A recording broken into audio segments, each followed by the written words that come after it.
हर हर महादेव। ओम शिवं नमस्तुभ्यम। ओम नमः शिवाय। सावन महीने में विधि विधान से देवों के देव महादेव और माता पार्वती की पूजा अर्चना भक्तों के द्वारा की जाती है। शिव भक्त यथाशक्ति तथा भक्ति भाव से अपने आराध्य की पूजा उपासना कर उन्हें प्रसन्न करते हैं। भगवान शिव बड़े दयालु और कृपालु हैं।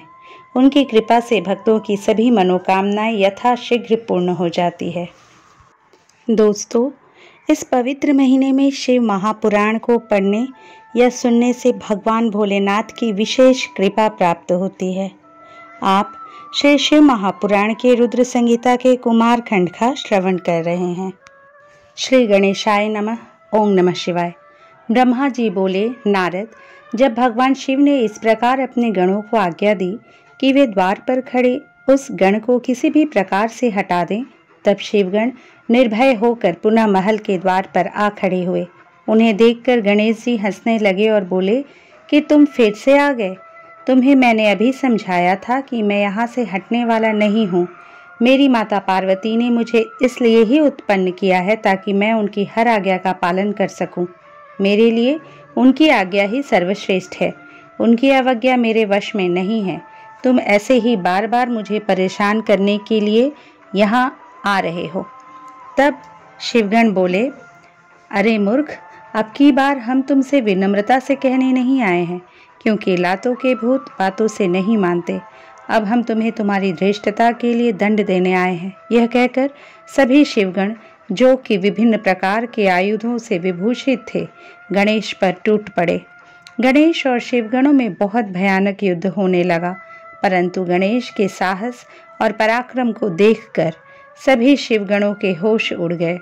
शिव जी का कोई भी गण गणेश को परास्त नहीं कर सका। गणेश ने अकेले ही अनेकों शिवगणों को मार मार कर घायल कर दिया और वहां से भागने को विवश कर दिया। तत्पश्चात पुनः महल के द्वार पर डटकर खड़े हो गए। तब सब शिवगण घायल अवस्था में ही शिव जी के पास पहुंचे और उन्हें सारी बातें कह सुनाई। हे नारद, तभी मैं और श्री हरि भी भगवान शिव के दर्शनों के लिए कैलाश पर पहुंचे। वहां हमने भगवान शिव को इस प्रकार चिंतित देखकर उनकी परेशानी का कारण पूछा। तब शिव जी ने कहा, हे विधाता, हे विष्णु, मेरे महल के द्वार पर एक बालक हाथ में छड़ी लेकर खड़ा है और वह मुझे महल के भीतर नहीं जाने दे रहा है। अतः मैं यहाँ खड़ा हूँ। उसने मेरे गणों को भी मार पीट कर वहाँ से भगा दिया है। ब्रह्मा जी, आप जाकर उस बालक को समझाए। तब मैं भगवान शिव की आज्ञा से गणेश को समझाने के लिए गया। मुझे वहाँ आया देखकर गणेश जी का क्रोध और बढ़ गया और वे मुझे मारने के लिए दौड़े। उन्होंने मेरी दाढ़ी मूछें नोच डाली और मेरे साथ गए गणों को प्रताड़ित करने लगे। यह देखकर मैं वहाँ से लौट आया। भगवान शिव को मैंने सारी घटना बता दी। यह सुनकर उन्हें बहुत क्रोध आया। तब शिव जी ने इंद्र सहित सभी देवताओं, भूतों, प्रेतों को गणेश जी के द्वार से हटाने के लिए भेजा, परंतु यह सब व्यर्थ हो गया। गणेश ने सबको मारपीट कर वहां से भगा दिया। उस छोटे से बालक ने देवताओं की विशाल सेना के छक्के छुड़ा कर रख दिए। जब इस बात की सूचना महादेव को मिली तो वे बहुत क्रोधित हुए और स्वयं ही गणेश को दंडित करने के लिए चल दिए। ब्रह्मा जी बोले, हे मुनि श्रेष्ठ नारद, इस प्रकार जब सभी शिवगण, देवता और भूत प्रेत उस बालक द्वारा परास्त हो गए तो स्वयं भगवान शिव उस बालक को दंड देने के लिए चल दिए। वहां गणेश ने अपनी माता के चरणों का स्मरण करके भगवान शिव से युद्ध करना आरंभ किया। एक छोटे से बालक को इस प्रकार निर्भयता पूर्वक युद्ध करते देखकर भगवान शिव आश्चर्यचकित रह गए। इतना वीर, पराक्रमी और साहसी बालक देखकर शिव जी को एक पल अच्छा लगा, परंतु तभी अगले पल उन्हें उस बालक की धृष्टता का स्मरण हो आया।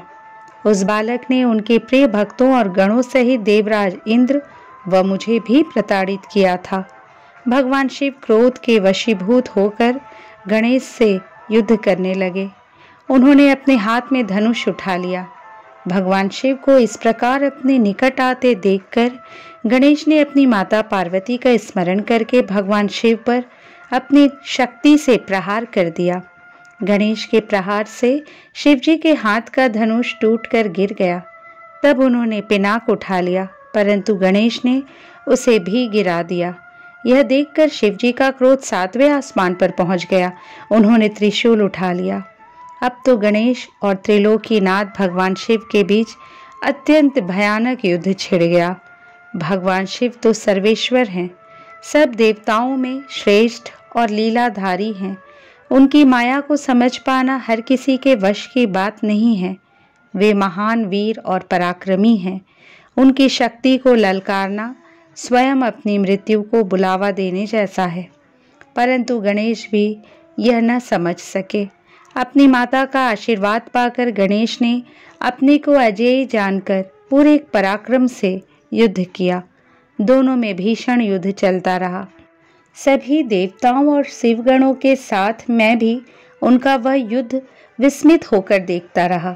जब गणेश किसी भी तरह से अपने हट से पीछे हटने को तैयार न हुए तो भगवान शिव के क्रोध की सारी सीमाएं टूट गई और उन्होंने अपने त्रिशूल से श्री गणेश का सिर काट दिया। नारद जी बोले, हे ब्रह्मा जी, जब भगवान शिव ने क्रोधित होकर देवी पार्वती के प्रिय पुत्र गणेश का सिर काट दिया, तब फिर क्या हुआ? जब देवी पार्वती को गणेश की मृत्यु की सूचना मिली तो उन्होंने क्या किया? भगवान, मुझ पर कृपा कर मुझे आगे के वृतांत के बारे में बताइए। नारद जी के इस प्रकार प्रश्न करने पर ब्रह्मा जी मुस्कुराए और बोले, नारद, जैसे ही भगवान शिव ने क्रोधवश उस बालक का सिर काटकर उसे मौत के घाट उतारा, वैसे ही वहां खड़े सभी शिवगणों की प्रसन्नता देखते ही बनती थी। उन सभी ने खुश होकर गाजे बाजे बजाए और वहां बहुत बड़ा उत्सव होने लगा। सब मस्त होकर नाचने लगे। भगवान शिव की चारों ओर जय जयकार होने लगी। दूसरी ओर जब पार्वती स्नान कर चुकी तो उन्होंने अपनी सखी को बाहर भेजा कि वह गणेश को अंदर बुला ले।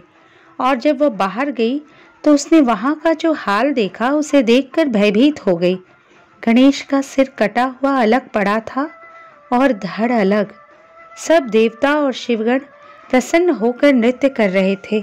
यह दृश्य देखकर पार्वती की वह सखी भागी भागी भीतर गई और जाकर पार्वती को इन सब बातों से अवगत कराया। अपने पुत्र गणेश की मृत्यु का समाचार पाते ही देवी पार्वती अत्यंत क्रोधित हो गई। उन्होंने रोना आरंभ कर दिया। रोते बिलखते वे कहती, हाय मैं क्या करूं, कहाँ जाऊं, मैं तो अपने पुत्र की रक्षा भी ना कर सकी। सब देवताओं और शिवगणों ने मिलकर मेरे प्यारे पुत्र को मौत के घाट उतार दिया। अब मैं भी अपने पुत्र का संहार करने वालों का विनाश करके रहूंगी। मैं प्रलय मचा दूंगी। यह कहकर उन्होंने 100,000 शक्तियों की रचना कर दी और देखते ही देखते वहां मां जगदम्बा की विशाल सेना इकट्ठी हो गई। वे शक्तियां प्रकट होते ही हाथ जोड़कर पार्वती को प्रणाम करते हुए बोली, हे माता, हे देवी, हम सबको इस प्रकार प्रकट करने का क्या कारण है? हमें आज्ञा दीजिए कि हम क्या करें। तब क्रोध से तमतमाती देवी पार्वती बोली, तुम सब जाकर मेरे पुत्र का वध करने वालों का नाश कर दो। तुम देव सेना में प्रलय मचा दो। आज्ञा पाते ही देवी पार्वती की वह शक्तिशाली सेना वहां से चली गई। बाहर जाकर उसने देवताओं और शिव गणों पर आक्रमण कर दिया। वे क्रोधित देवियां किन्हीं देवताओं को पकड़ पकड़कर अपने मुंह में डाल लेती तो किसी पर अस्त्र शस्त्रों का प्रहार करती। इस प्रकार उन्होंने वहां बहुत आतंक मचाया। वहां चारों ओर त्राही त्राही मच गई। लोग अपनी जान बचाने के लिए जहां तहां भागने लगे। यह नज़ारा देखकर भगवान शिव, मैं और श्री हरि विष्णु बहुत चिंतित हुए। हमने सोचा कि अगर इन दैवी शक्तियों को न रोका गया तो पल भर में ही देवताओं की समाप्ति हो जाएगी, इस धरा पर प्रलय आ जाएगी। सब सोचने लगे कि इस विनाश लीला को कैसे रोका जा सकता है। नारद, उसी समय तुम आकर कहने लगे कि इस संहार को देवी पार्वती ही रोक सकती हैं। इसके लिए आवश्यक है कि उनकी स्तुति करके उन्हें प्रसन्न किया जाए और किसी भी तरह उनके क्रोध को शांत किया जाए। सभी देवताओं को तुम्हारा यह विचार बहुत पसंद आया, परंतु देवी पार्वती के गुस्से से सभी घबरा रहे थे। उनके सामने जाने का साहस किसी में भी नहीं था। सबने तुम्हें आगे कर दिया। हम सब महल के भीतर पार्वती के पास गए। सब देवता मिलकर देवी की स्तुति करने लगे और बोले, हे जगदम्बे, हे चंडिके, हम सब आपको प्रणाम करते हैं। आप आदि शक्ति हैं, आप परम शक्तिशाली हैं। आपने ही इस जगत की रचना की है, आप ही प्रकृति हैं। आप प्रसन्न होने पर मनोवांछित फलों को देती हैं, जबकि क्रोधित होने पर सब कुछ छीन लेती हैं। हे देवी, हम सब अपने अपराध के लिए आपसे क्षमा याचना करते हैं। हम सबके अपराध को क्षमा कर दो और अपने क्रोध को शांत करो। हे महामाई, हम तुम्हारे चरणों में अपना शीश झुकाते हैं। हे माता, हम पर अपनी कृपा दृष्टि करो। हे परमेश्वरी, सब कुछ भूल कर प्रसन्न हो जाओ और भयानक रक्तपात को रोक दो। इस प्रकार देवताओं की स्तुति सुनकर देवी चुप रही। कुछ समय सोचकर बोली, हे देवताओं, वैसे तो तुम्हारा अपराध सर्वथा अक्षम्य है, फिर भी तुम्हारी क्षमा याचना को मैं सिर्फ एक शर्त पर स्वीकार करती हूँ। यदि मेरा पुत्र गणेश पहले की भांति जीवित हो जाए तो मैं तुम सबको क्षमा कर दूंगी। यह सुनकर सब देवता चुप हो गए, क्योंकि यह तो असंभव कार्य था। फिर सभी देवता हाथ जोड़कर करुण अवस्था में भगवान शिव के सामने खड़े हो गए और बोले, भगवान, अब आप ही हमारी रक्षा कर सकते हैं। जिस प्रकार आपने गणेश का सिर काट कर उसे मारा है, उसी प्रकार अब उसे जीवित कर दीजिए। देवताओं की प्रार्थना सुनकर भगवान शिव बोले कि देवताओं, तुम परेशान मत हो, मैं वही कार्य करूंगा जिससे तुम्हारा मंगल हो। भगवान शिव ने देवताओं को आदेश दिया कि उत्तर दिशा में जाए और जो भी पहला प्राणी मिले उसका सिर काट कर ले आए। तब उसका सिर हम गणेश के धड़ से जोड़कर उसे जीवित कर देंगे। देवता उत्तर दिशा की ओर चल दिए। वहां सर्वप्रथम उन्हें एक दांत वाला हाथी मिला। वे उसका सिर काट कर ले आए। वहां महल के द्वार पर वापस आकर उन्होंने गणेश के धड़ को धो पोंछ कर साफ किया और उसकी पूजा की। तब उसमें हाथी का सिर लगा दिया। तत्पश्चात श्री हरि विष्णु ने भगवान शिव के चरणों का ध्यान करते हुए मंत्रों से अभिमंत्रित जल गणेश के मृत शरीर पर छिड़का। जल की छींटे पड़ते ही भगवान शिव की कृपा से वह बालक ऐसे उठ खड़ा हुआ जैसे अभी अभी नींद से जागा हो।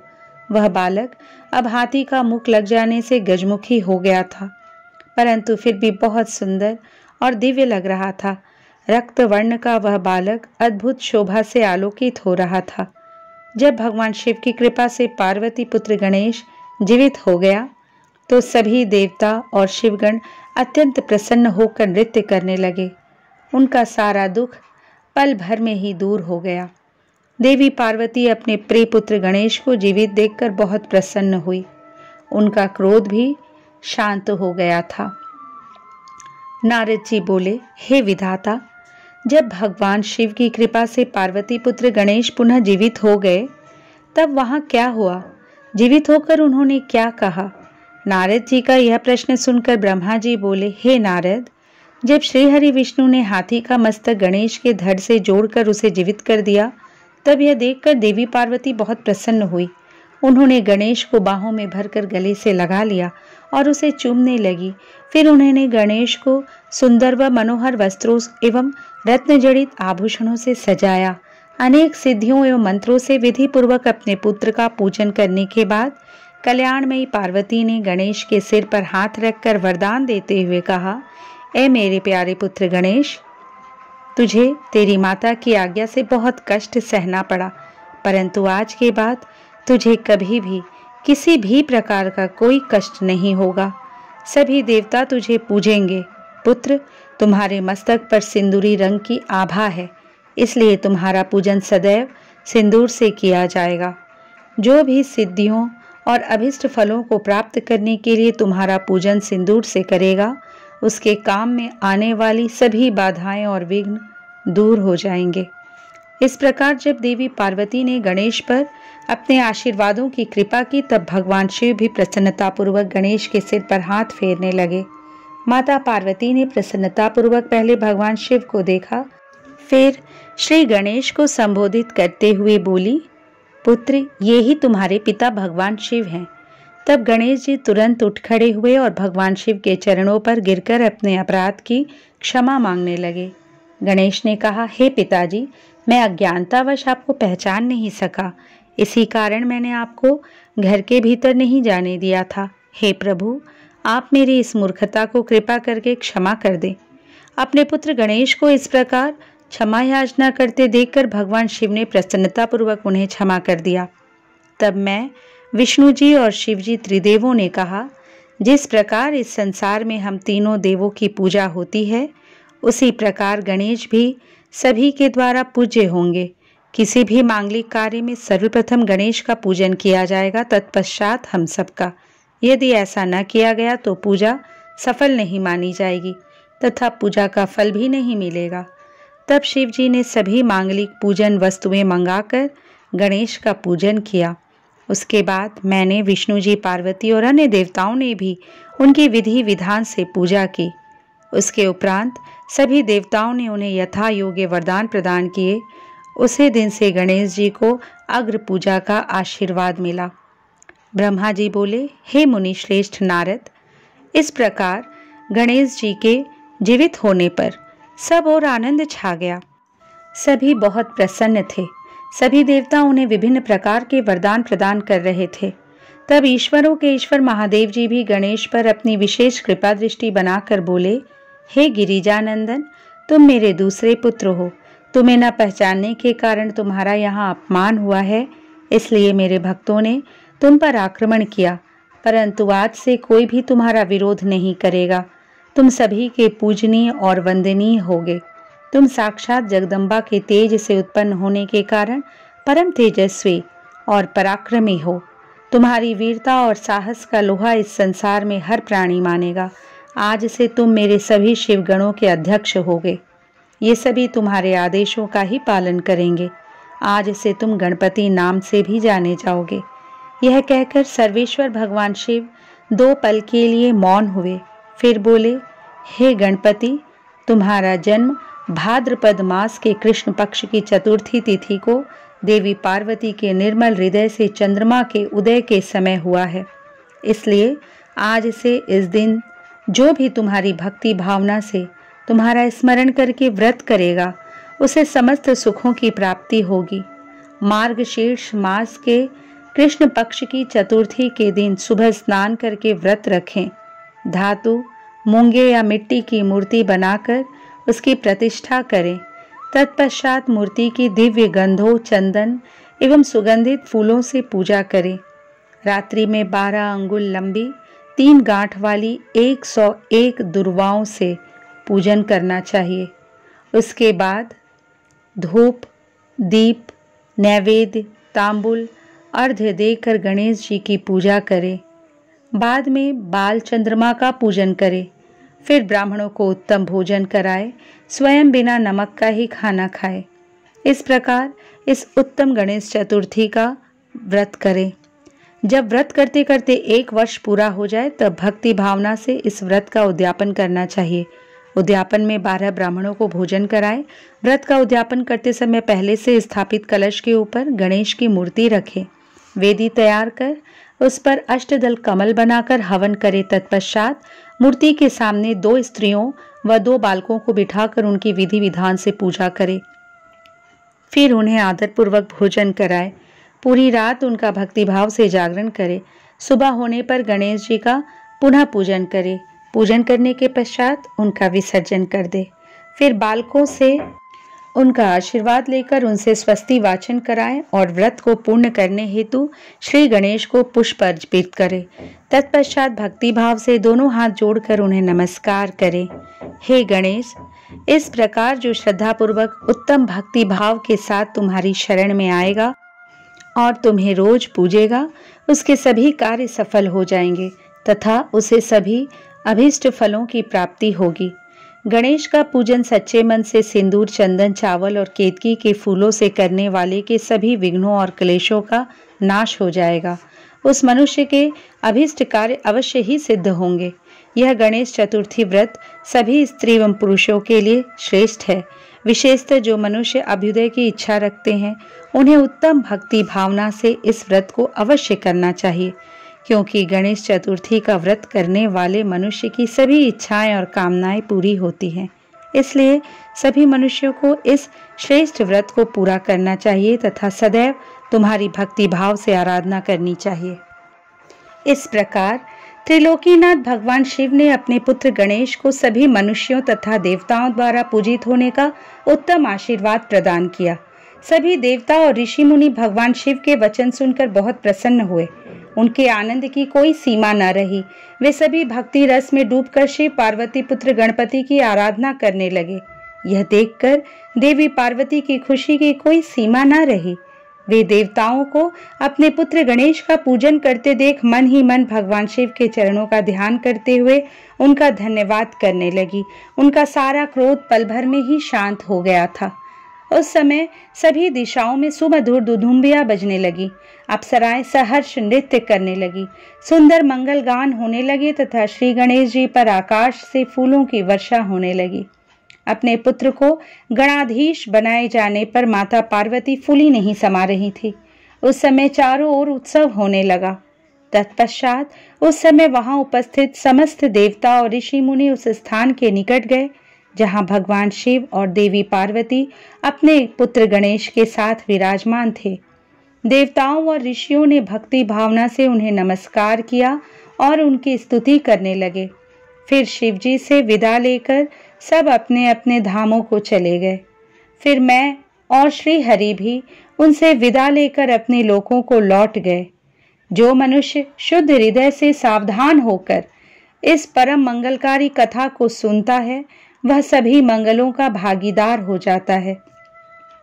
यह गणेश चतुर्थी व्रत की उत्तम कथा पुत्रहीनों को पुत्र, निर्धनों को धन, रोगियों को आरोग्य, अभागों को सौभाग्य प्रदान करती है।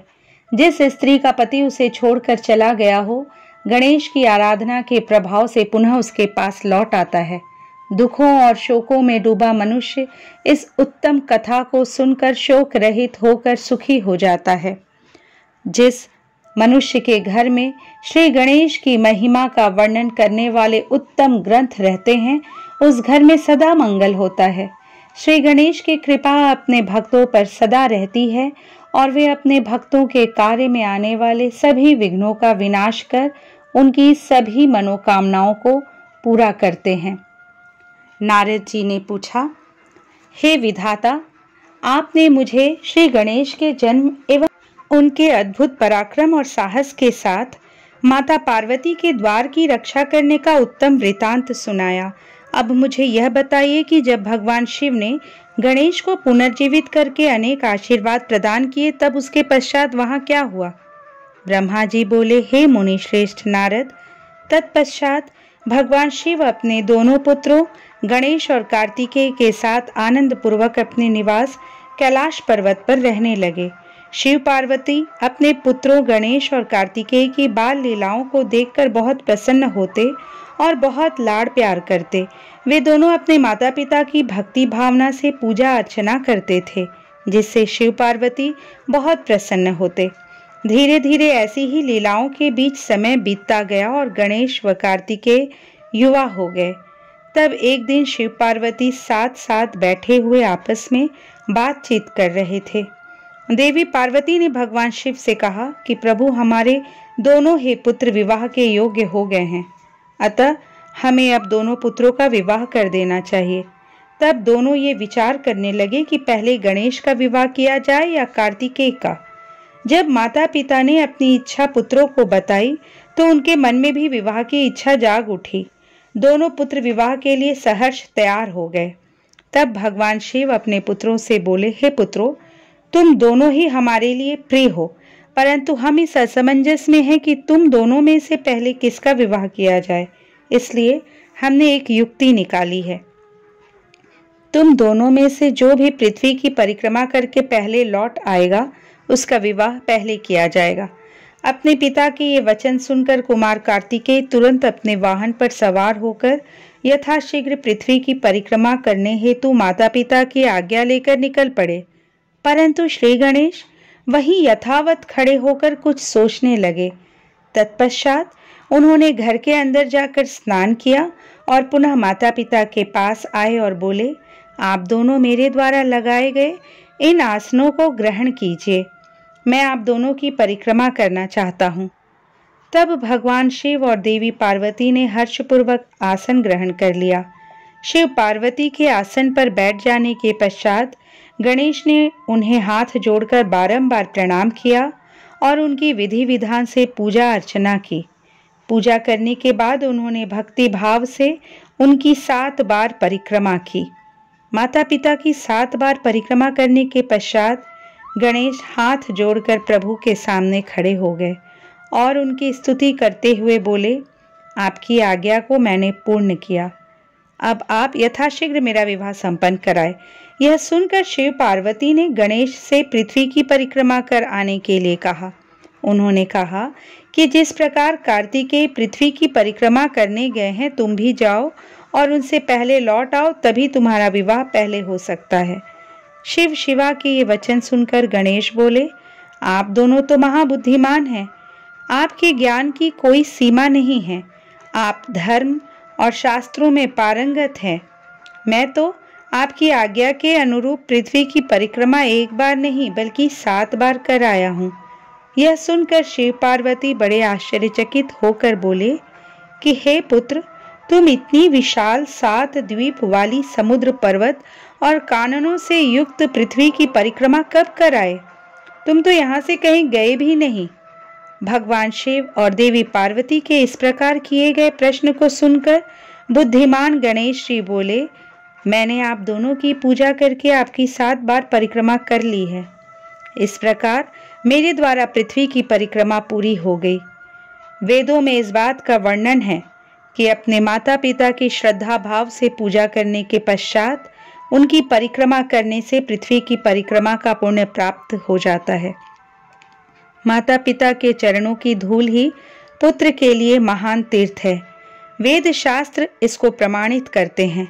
फिर आप क्यों इस बात को मानने से इनकार कर रहे हैं? हे पिताश्री, आप तो सर्वेश्वर हैं, निर्गुण निराकार परब्रह्म ईश्वर हैं। भला आप कैसे मेरे वचनों को झुठला सकते हैं? कृपा कर बताइए कि शास्त्रों के अनुसार क्या मैं गलत हूँ? इस प्रकार गणेश जी के वचन सुनकर शिव पार्वती अत्यंत आश्चर्यचकित हुए। अपने पुत्र गणेश को वेदों और शास्त्रों का ज्ञाता जानकर उनकी प्रसन्नता की कोई सीमा न रही। तब मुस्कुराते हुए भगवान शिव पार्वती बोले, हे प्रिय पुत्र, तुम बलवान और साहसी होने के साथ साथ परम बुद्धिमान भी हो। यह सत्य है कि जिसके पास बुद्धि बल है वही बलशाली भी है। बिना बुद्धि के बल का प्रयोग भी संभव नहीं होता। बुद्धिहीन मनुष्य संकट में फंस जाने पर बलशाली होने के बावजूद भी मुक्त नहीं हो पाता। वेद शास्त्र और पुराण यही बताते हैं कि माँ बाप का स्थान सबसे ऊपर होता है। उनके चरणों में ही स्वर्ग है। अपने माता पिता की आज्ञा का पालन करना ही पुत्र का एकमात्र धर्म है। उनकी परिक्रमा पृथ्वी की परिक्रमा से भी बढ़कर है। अतः तुम्हारी बात सर्वथा सत्य है। तुमने कार्तिकेय से पहले ही पृथ्वी की परिक्रमा पूर्ण कर ली है। अतः हमें तुम्हारा विवाह सबसे पहले और शीघ्र ही करना है। जब भगवान शिव और पार्वती ने गणेश की बात का समर्थन कर उसे स्वीकार कर लिया, तब गिरिजा नंदन प्रसन्न हो गए और अपने माता पिता को प्रणाम करके वहां से चले गए। महादेव जी अपनी प्रिया पार्वती के साथ बैठकर इस चिंता में डूब गए कि हम विवाह के लिए वधू की खोज कहाँ करें। जब वे इस प्रकार विचार कर रहे थे, तभी प्रजापति विश्वरूप कैलाश पर्वत पर पधारे और उन्होंने भक्ति भाव से शिव शिवा को नमस्कार कर उनकी स्तुति की। जब महादेव जी ने उनसे कैलाश आगमन का कारण जानना चाहा, तब प्रसन्न हृदय से विश्वरूप जी ने कहा, हे भगवान, मैं आपके पास अपनी 2 पुत्रियों सिद्धि और बुद्धि के विवाह का प्रस्ताव लेकर आया हूँ। प्रभु, सिद्धि एवं बुद्धि सुंदर और सर्वगुण संपन्न है। मैं उनका विवाह आपके पुत्र से करना चाहता हूँ। प्रजापति विश्वरूप के वचन सुनकर भगवान शिव और देवी पार्वती बहुत हर्षित हुए और उन्होंने उनका विवाह प्रस्ताव स्वीकार कर लिया। भगवान शिव शिवा ने अपने प्रिय पुत्र गणेश का शुभ विवाह सिद्धि बुद्धि के साथ आनंद पूर्वक संपन्न कराया। इस शुभ अवसर पर सब देवता हर्षपूर्वक सम्मिलित हुए। उन्होंने गणेश को सपत्नीक ढेरों आशीर्वाद और शुभ आशीष प्रदान किए और अपने अपने स्थान पर लौट गए। तत्पश्चात श्री गणेश अपनी दोनों पत्नियों के साथ आनंद पूर्वक विहार करने लगे। काफी समय व्यतीत हो जाने के पश्चात उनके 2 पुत्र उत्पन्न हुए। सिद्धि से उत्पन्न पुत्र का नाम शुभ तथा बुद्धि से उत्पन्न पुत्र का नाम लाभ रखा गया। इस प्रकार श्री गणेश अपनी दोनों पत्नियों और पुत्रों के साथ आनंद पूर्वक रहने लगे। जब श्री गणेश को सुखपूर्वक अपना जीवन व्यतीत करते हुए काफी समय बीत गया, तब कुमार कार्तिकेय पृथ्वी की परिक्रमा पूरी करके लौट आए।